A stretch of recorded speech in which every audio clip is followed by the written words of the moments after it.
Assalamualaikum warahmatullahi wabarakatuh. Perkenalkan, nama saya Iqbal Ramadan Surabianto, NIM G4118071 dari golongan A, absen 35.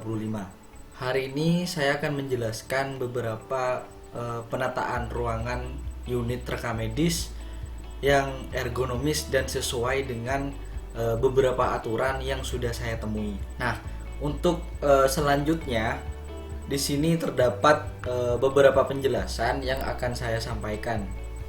Yaitu yang pertama adalah ruangan administrasi. Nah, di mana dalam ruangan administrasi tersebut dengan jumlah petugas dengan perhitungan 3 sampai 5 meter itu per tugas. Total pertukaran udara minimal 6 kali per jam. Intensitas cahaya minimal 100 lux. Nah, sedangkan ruangan kepala unit rekam medik itu umum, jadi disesuaikan.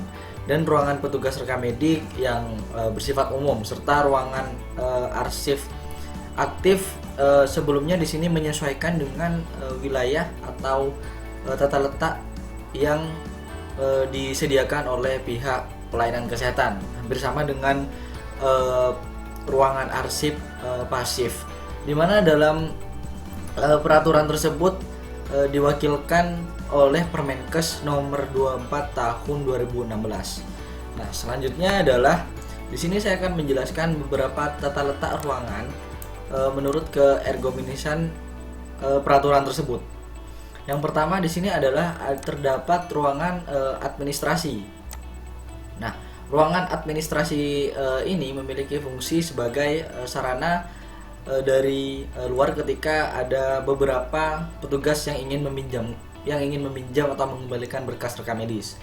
Nah, oleh sebab itu ruangan administrasi di sini sudah terdapat yang namanya bangku dan kursi sebagai tempat duduk mereka. Dan di sini juga disediakan yang namanya AC, di mana AC ini digunakan untuk sirkulasi udara nantinya untuk di ruangan administrasi. Nah, untuk di ruangan administrasi sendiri memiliki panjang 5,42 meter, sedangkan lebarnya 4,58 meter.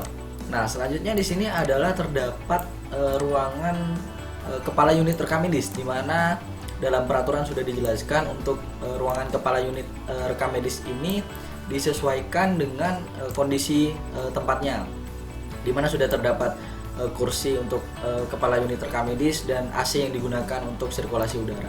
Nah, selanjutnya di sini terdapat ukuran, di mana dalam kepala unit rekam medis memiliki lebar 2,92 meter, sedangkan panjangnya sendiri memiliki 3,50 meter. Nah, selanjutnya kita menuju ke ruang petugas rekam medis. Nah, di mana di ruang petugas rekam medis ini memiliki fungsinya masing-masing, yaitu sebagai fungsi untuk mengambil berkas dan mengembalikan berkas pada unit ruang rekam medis, di mana dalam tempat petugas rekam medis ini sudah terdapat yang namanya meja, kursi yang digunakan untuk petugas sebagai tempat untuk beristirahat atau tempat untuk bekerja. Nah, di sini juga terdapat AC yang digunakan untuk sirkulasi udara. Nah, selanjutnya untuk dari segi ukuran sendiri, panjangnya sendiri ini 3,75 meter, sedangkan lebarnya 3,75 meter. Nah, selanjutnya kita ke ruangan berkas, di mana ruangan berkas ini memiliki berkas inaktif, di mana berkas inaktif ini dipisahkan dari berkas aktif, di mana nantinya berkas inaktif ini akan dilakukan proses retensi. Sudah terdapat yang namanya tempat penyimpanan yang digunakan untuk menyimpan berkas.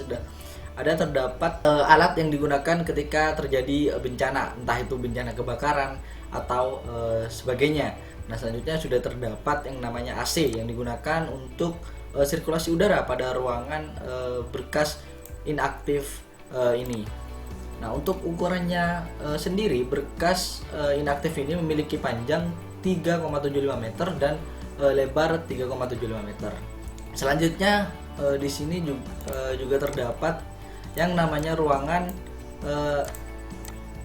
aktif, berkas aktif, di mana untuk berkas rekam medis, entah itu berkas rawat inap, rawat jalan, itu disatukan menjadi satu, di mana tempat tersebut sudah terdapat beberapa, yaitu seperti bersama seperti yang tadi, yaitu penambahan alat yang digunakan untuk terjadi ketika ada bencana seperti kebakaran, dan terdapat AC yang digunakan untuk sirkulasi udara, sedangkan terdapat tempat penyimpanan yang digunakan untuk berkas-berkas disimpan nantinya. Di masing-masing tempat ini sudah disediakan yang namanya pintu.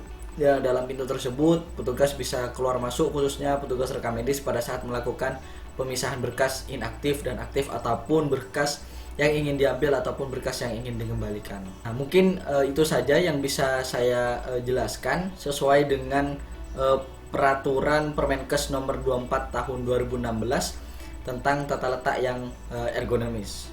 Kurang lebihnya saya mohon maaf. Terima kasih. Wassalamualaikum warahmatullahi wabarakatuh.